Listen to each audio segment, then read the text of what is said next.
Bonjour à tous et à toutes, j'espère vous retrouver en plein fort.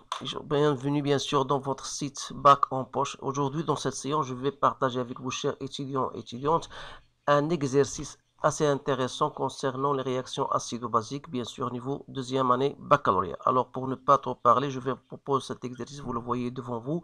Donc essayez de prendre le temps nécessaire pour le lire convenablement et répondre aux questions posées. Alors on prépare dans un laboratoire de chimie une solution aqueuse d'acide butanoïque de volume V et de concentration C égale à 10-2 moles par litre. Le pH de cette solution est 3,41. Première question, écrire l'équation de la réaction associée à la transformation de l'acide butanoïque avec l'eau. Dresser le tableau d'avancement correspondant à cette transformation chimique en fonction de C et V. Déterminer le taux d'avancement final de la réaction, en déduire bien sûr ce que vous allez en déduire. Trouver en fonction de C et de pH l'expression du quotient de la réaction à l'équilibre ou sa valeur. On réalise la même étude en utilisant une solution S' d'acide formique de concentration C', 0,1 mol par litre. Trouver l'expression de la constante K d'équilibre en fonction de pH' et de C'. Démontrer que l'expression de pH' s'écrit sous la forme pH' égale à moins log de K en facteur bien sûr de racine de 1 sur 4 plus C' sur 4 moins 1 demi et puis calculer sa valeur. Alors voilà l'exercice, donc je passe directement à la réponse, à la correction en passant par la première question. Premièrement, écrire l'équation de la réaction associée à la transformation de l'acide butanoïque. Alors bien sûr, on ne vous a pas donné la formule de l'acide butanoïque, mais vous devez le connaître parce que qui dit butane dit 4 carbones. Donc, premier carbone, deuxième carbone, troisième et le quatrième. Donc, bien sûr, il s'agit d'un acide. Donc, voilà, CO2H. Donc, chaque carbone, vous savez, bien sûr, il doit faire 4 combinaisons. Donc, on aura ici CH3, CH2, CH2. Autrement dit, ça nous donne C3, H7, CO2H. Donc, si je l'écris de cette manière-là, je peux l'associer à l'eau. Donc, vous savez, d'après Bronsted, un acide, c'est toute substance capable de céder un proton. Donc, on aura C3H7, CO2, pardon, ici, on aura CO2- plus H3 au plus. Voilà pour la réaction. Donc maintenant, je vais dresser le tableau d'avancement. Donc je vais écrire la réaction tout entière. Donc voilà H7CO2H plus de l'eau. Donc on aura CH3H7CO2- plus H3 au plus. Donc si à partir de l'instant t égale à 0, on a un certain nombre de moles CV, donc vous savez que l'eau est toujours en excès. Ici c'est 0, 0. Donc on aura ici CV moins X, X, X. Donc ici CV moins X à l'équilibre. Donc X à l'équilibre, X à l'équilibre. Donc vous pouvez même tracer le tableau tout entier pour mettre à l'état initial et durant bien sûr la réaction. Donc maintenant, une fois j'ai mon tableau de variation, tableau par exemple d'avancement, vous allez, question 3, déterminer le taux d'avancement, final de la réaction. Et bien sûr, vous allez en déduire. Donc on a d'abord taux final, d'après notre cours, c'est quoi? C'est X à l'équilibre sur X max. Donc, c'est-à-dire c'est H3 au plus fois V. Donc, bien sûr, on va simplifier par V. Donc, je ne vais pas l'écrire deux fois parce qu'on aura ici V et V, on va simplifier. Donc, reste H3 plus sur C. Donc, c'est quoi? C'est 10 moins pH sur C. Donc, si je fais mon application numérique, donc voilà, sur 10 moins 2, donc j'ai obtenu, voilà, 0,039. Donc, vous remarquez que bien sûr que le taux est inférieur à 1, donc il s'agit bien sûr d'une réaction limitée. Donc voilà. Question 4. Trouver en fonction de C et de pH l'expression du quotient à l'équilibre. Donc le quotient à l'équilibre, donc c'est H3 au plus fois la concentration de C3H7CO2- sur la concentration de l'acide, donc C3H7CO2H. Voilà. Alors, d'après notre tableau d'avancement, j'aurai toujours, vous remarquez qu'on a la concentration de H3+, est égale à la concentration de C3H7CO2-.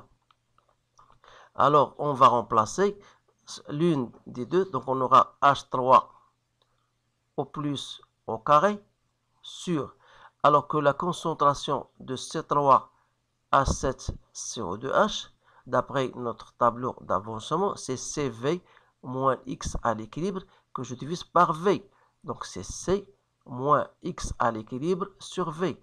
Soit disant C X à l'équilibre sur V, c'est H3 au plus. Alors on aura ici C moins H3 au plus, c'est-à-dire 10 moins pH au carré, donc c'est 10 moins 2 pH sur C moins 10 à la puissance moins pH. Alors si je fais mon application numérique, j'aurai 10 fois 6,82 sur 10 moins 2 moins 10 moins 3,41. Donc j'obtiens 1,6 10 à la puissance moins 5. Donc voilà pour la question 4. Je passe maintenant à la question 5. On réalise cette fois-ci une solution, mais cette fois-ci avec l'acide formique, ou bien l'acide méthanoïque, donc AC2H. Donc toujours sa réaction avec l'eau, c'est même si ce n'était pas demandé. Donc voilà, ACO2- plus H3 au plus. Alors, trouvez l'expression de la constante d'équilibre. Donc, c'est toujours la même astuce. Donc, voilà, H3 au plus sur HCO2H. Comme HCO2 moins la concentration est égale à celle-ci, donc j'aurai H3 au plus au carré sur C moins H3 au plus, comme on a fait la dernière question. Donc on aura ici 10 moins 2 pH prime sur C. Alors C, c'est C prime cette fois-ci, moins 10 moins pH prime. Donc voilà comment on a trouvé cette expression. Donc pour la question 5.2, la dernière question, donc à partir de cette relation, on peut écrire, voilà, on a K fois, ou plutôt 10 moins 2 pH prime, voilà, celle-ci, égale à K fois C moins 10 moins pH prime. C'est-à-dire 10 moins 2 pH prime moins, ou plutôt plus K 10 moins pH prime moins C K égale à 0. Donc voilà, si je pose, on pose grand X égale à 10 moins pH prime, on aura, voilà, X au carré plus KX moins C prime K. Donc voilà, C prime K. Donc ça vous rappelle une équation de second degré. Donc on aura à faire appel à la détermination de delta, qui n'est autre que K au carré plus 4 C' fois K. Alors, c'est-à-dire qu'on aura deux solutions, x1 et x2. Donc, x1, c'est moins K plus racine de K au carré plus 4 C' fois K sur 2. L'autre solution est à rejeter puisqu'il sera négatif et on sait que x il est positif d'après cette formule-là. Alors, dans ce cas, je vais développer, c'est-à-dire je mets x1 égale à moins k sur 2 plus racine de k au carré en facteur de 1 plus 4 c' sur k. Donc le tout sur 2. Donc ou plutôt, voilà, moins k sur 2 plus. Donc ici, je peux même faire entrer le 2. Donc voilà. Si je entre le 2, donc je dois le mettre au carré. Donc voilà, sur 4. C'est-à-dire moins k sur 2 plus, je vais ressortir ce k au carré, racine de k au carré, c'est k. Bien sûr, parce que vous avez racine de a fois b est égal à racine de a fois racine de b à condition que a et b soient positifs. Et on est dans ce cas-là. Donc, je vais faire sortir k. Donc, il me reste quoi? Il me reste racine de 1 plus 4c' sur k que je divise par 4. Donc, voilà, moins k sur 2 plus k en facteur de, il reste 1 divisé par 4. Donc voilà, et il me reste C' sur K, parce que je divise par 4 de côté, mais voilà. Donc si je mets K en facteur, cette fois-ci, donc j'aurai ici K en facteur, donc je vais, voilà, il me reste 1 sur 4 plus C' sur K, moins 1 demi, voilà. Donc, n'oubliez pas que x est égal à 10 moins pH', c'est-à-dire que pH' sera égal à moins log de x. Bien, moins log de xa, si vous voulez. Donc, c'est-à-dire, c'est moins log de k